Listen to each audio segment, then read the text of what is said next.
Hi, it's Tyrone from tyroneshum.com and welcome to the dedicated channel where I help you with outsourcing, automation and creating a lifestyle that you desire. In today's video, I want to give you 5 top tips that I recommend to help you with outsourcing. And these 5 tips are very simple, practical steps you can take.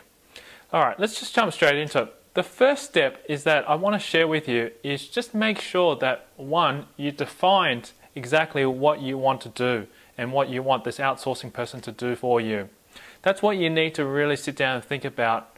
A lot of times when I speak to people, they go, I need to find someone full-time to work for me. And I go to them, what do you need to be done? And they go, oh, I need to do WordPress installations, I need them to check my email, I need to do all that kind of stuff. But that's not really defining, that's actually just generally everything that you need to be done. And what I recommend you do is to break down each individual process and have a look at it. If you need someone to do programming for you, find a programmer. If you need someone just to do administration, find someone who's a virtual assistant. So just really define specifically what task that needs to be done. And then that way, from there onwards, you need to just figure out whether or not it needs to be outsourced or can it be automated with a system or something that's in place that doesn't require any additional payments or income out of your business. Alright, so that's the first point. Second point I highly recommend is obviously once you've defined what you want to do, go out and find the right people to be able to outsource to. And a lot of times I see a lot of people jump straight into Elance, Odesk, Rent-A-Coder and all those large websites. Nothing wrong with that if you are looking for contractors just to do one-off jobs. But in my opinion, I highly recommend you look for people who are full-time or part-time for your business. The reason why I recommend that is because 1, once you teach them and train them with the right skills, they're going to be there for a while and they're not going to run away or do something else. You know, not work for someone else's business. And I recommend doing that because you basically retain their skills because you don't want to spend all that time training them, giving them all the systems, giving them all the tools that they need to be able to set up whatever you need them to do. And then suddenly the job's finished, they run off or they take off and finish that. And that's what happens mostly with contractors. Whereas if you have someone on full time, they'll just complete the work and continue to work with you and get to know your systems and really commit to your business and even back you up whenever there's downtime from you. So that's the second point I highly recommend is just to make sure you look for full-timers or part-timers. There's plenty of websites I also recommend on my blog as well too that shows you where to find them.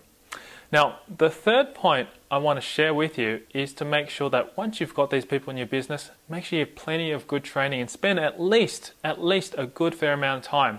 Usually for people who are starting out, I'd recommend spending at least a good month to be able to provide them with all the systems, the training, and making sure that they're feeling comfortable in knowing your whole business. Because ultimately you're investing the time that you're putting into them for your business. They're an asset to your business. So I highly recommend you train them and spend a good fair amount of time.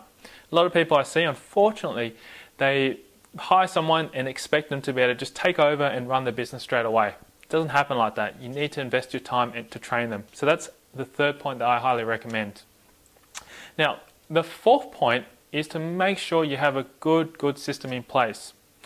What I mean by that is to have a project management system that manages each and every one of your employees, even if you're starting with one of them or your virtual staff, but make sure you have everything centralized and put into one system.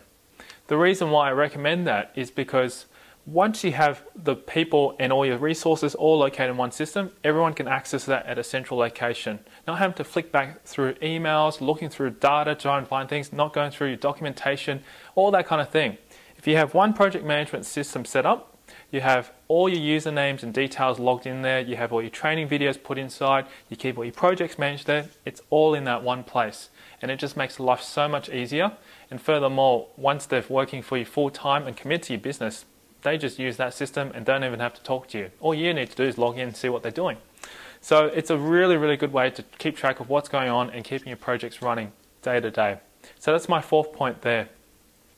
Finally, my fifth point is just to make sure that you pay them on time. I know I'm emphasizing this quite heavily, but if I were in this position of actually working for someone and I sent my invoice over and it took them 1 month to be able to pay the invoice, I wouldn't be working with them.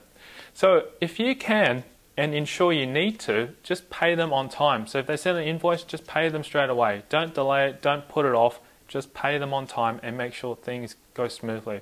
And that way they know that they're secure in the job that they're working for you, but also too that they're going to be able to be rewarded as well for their work. Because once you've done all that work, you want to get paid.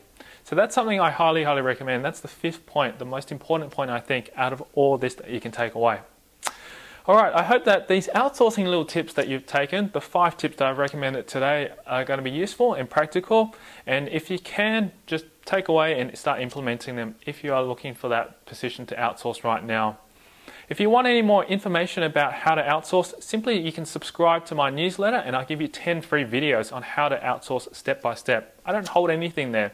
So just check it out. It's at mouseoutsource.com. Sign up there and you'll get 10 free videos directly from me. Furthermore, I'd love to hear your feedback and your comments. Just simply leave them right down below and share with everyone what your thoughts and if you've got any additional comments and feedback from this video as well. Alright, thanks very much today for watching this. My name's Tyrone from tyroneshum.com and I'll see you next video. Bye for now.